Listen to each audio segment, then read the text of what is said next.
मी श्रुती चव्हाण. संध्याकाळच्या 7च्या बुलेटिन मध्ये तुमचं स्वागत आहे. तत्पूर्वी आजच्या सोने चांदीचे भाव जाणून घेऊया. 24 कॅरेट सोन्याचा दर आहे 1,47,160 रुपये इतका, तर चांदीचा भाव आहे 2,35,000 प्रति किलोच्या आसपास. आता वेळ न दवडता पाहूया आजच्या दिवसभरातील सर्वात महत्त्वाच्या आणि चर्चेतील बातम्या. दहिवलीत दरडग्रस्तांना घर बांधणीसाठी 2 लाखांची मदत.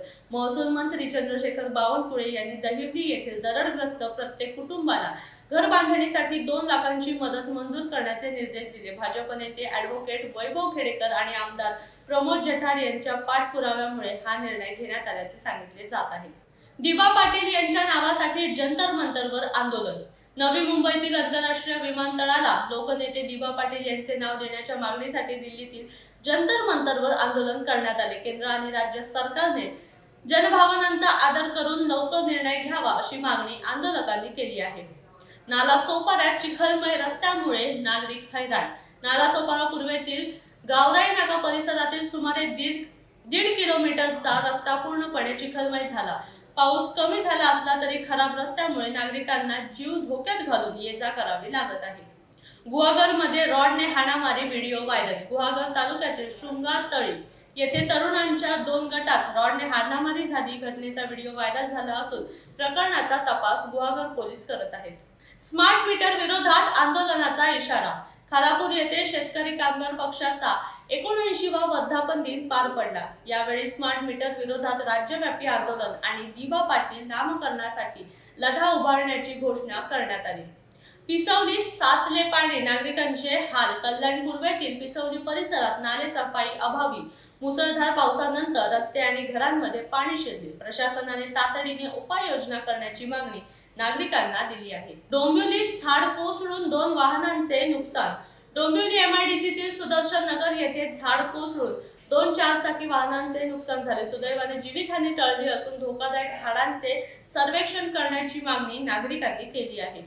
कल्याणमध्ये कारच्या बोनेटवर बसून तरुणाची स्टंटबाजी. कल्याण शहरात भर पावसात कारच्या बोनेटवर बसून तरुणाने जीवघेणी स्टंटबाजी केल्याचा व्हिडिओ सोशल मीडियावर व्हायरल झालाय. संतोषी माता रोड ते आग्रा रोड दरम्यान हा प्रकार घडल्याचे समोर आले. साताऱ्यात नद्यांना पूर, नागरिकांना सतर्कतेचा इशारा. सातारा जिल्ह्यात धरणांमधून विसर्ग सुरू असलेल्या कृष्णा, कोयना आणि वेण्णा नद्या दुथडी भरून वाहत आहेत. प्रशासनाने नदीकाठच्या नागरिकांना सतर्क राहण्याचे आवाहन केले आहे. सांगलीत हमाल पंचायतीचे बेमुदत काम आंदोलन सुरू. माथाडी कामगारांच्या अडवणुकीविरोधात सांगली जिल्हा हमाल पंचायतीने बेमुदत काम आंदोलन सुरू केले आहे. मागण्या मान्य न झाल्यास आंदोलन तीव्र करण्याचा इशारा देण्यात आलाय.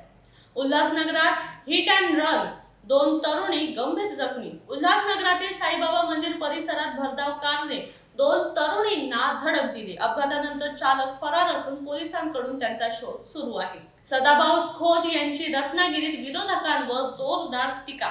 रयत क्रांती संघटनेचे अध्यक्ष सदाभाऊ खोत यांनी रत्नागिरीत बोलताना जयकुमार गोरे, संजय राऊत आणि उद्धव ठाकरे यांच्यावर टीका करत कर्जमाफी, लाडकी बहीण योजना आणि महाविकास आघाडीच्या राजकारणावरही त्यांनी भाष्य करत विरोधकांना खडेबोल सुनावले. शनी शिंगणापूर देवस्थानच्या कारभाराचे फॉरेन्सिक ऑडिट सुरू. शनी शिंगणापूर देवस्थानच्या कथित गैरव्यवहाराच्या तक्रारीनंतर 2022 ते 2025 या कालावधीतील प्रशासकीय व आर्थिक व्यवहारांचे फॉरेन्सिक ऑडिट तयार करण्यात आले.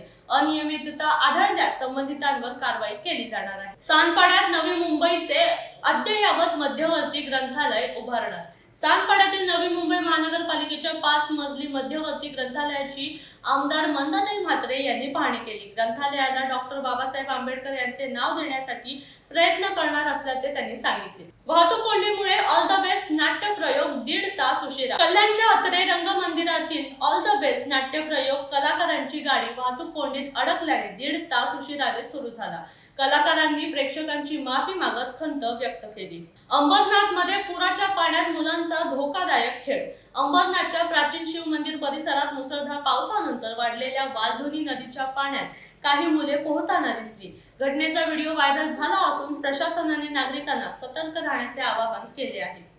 रामप्रसाद बोर्डीकर पुन्हा परभणी जिल्हा बँकेचे अध्यक्ष. तब्बल 14 वर्षांनंतर माजी आमदार रामप्रसाद बोर्डीकर यांची परभणी जिल्हा मध्यवर्ती सरकारी बँकेच्या अध्यक्षपदी बिनविरोध निवड झाली. शेतकरी आणि सभासदांच्या हितासाठी काम करणार असल्याचे त्यांनी सांगितले. अमरावतीत कारमध्ये संशयास्पद मृतदेह आढळला. अमरावतीतील अर्जुननगर बस स्टॉप जवळ संशयास्पद मृतदेह आढळल्याने खळबळ उडाली। पोलिसांनी घटनास्थळी दाखल होत तपास सुरू केला असून मृत्यूचे कारण अद्यापही अस्पष्ट आहे। पिंपरी चिंचवड मध्ये पाईपलाईन फुटून लाखो लिटर पाणी वाया। नवी सांगवीतील फेमस चौकात पाणीपुरवठा विभागाच्या कामादरम्यान मुख्य पाईपलाईन फुटल्याने मोठ्या प्रमाणात पाणी वाया गेले। या प्रकारामुळे वाहतूक विस्कळीत झाली असून नागरिकांनी कारवाईची मागणी केली आहे। सोलापुरात संजय राऊतांच्या समर्थनार्थ ठाकरे सेनेचे आंदोलन। सोलापुरात शिवसेना उद्धव बाळासाहेब ठाकरे पक्षाचे खासदार संजय राऊत यांच्या समर्थनार्थ भाजप आणि पालकमंत्री जयकुमार गोरे यांच्या विरोधात आंदोलन केले। कार्यकर्त्यांनी घोषणाबाजी करत भाजपच्या आंदोलनाला प्रत्युत्तर दिले। तर अशाच वेगवान बातम्यांचा आढावा घेण्यासाठी नवराष्ट्राला फॉलो करायला विसरू नका। भेटूया उद्याच्या नवीन बुलेटिनसह। तुर्तास धन्यवाद।